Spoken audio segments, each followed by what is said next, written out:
আল্লাহর রাসূল সাল্লাল্লাহু আলাইহি সাল্লাম বলেন, শোনো, আল্লাহ সব দরজাগুলো যদি বন্ধ করে দেয়, তাওবার দরজাটা আল্লাহ খোলা রেখে দিয়েছে।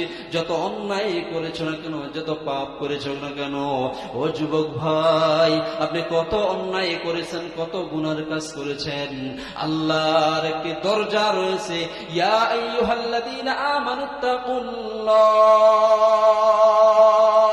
তাওবাতান নাসুহা। আল্লাহ বলে তাওবার দরজাটা খুলে রেখেছি।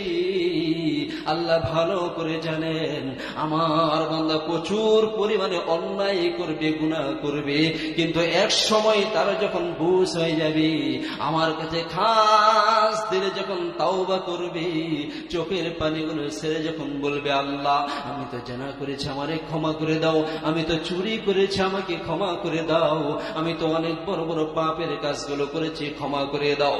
ওগো আল্লাহ, গোপনে কত গুনার কাজ করেছি, প্রকাশ্যে কত গুনার কাজ করেছি, আল্লাহ আমারে মাফ করে দাও।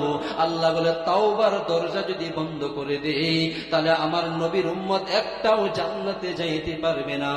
কারণ নবীর উম্মত গুনাহ করবে, এক সময় বুঝ হলে, জ্ঞান হলে তারা আমার কাছে ক্ষমা চাইবে, আর আমি আল্লাহ দরজাটাকে খুলে দিলাম।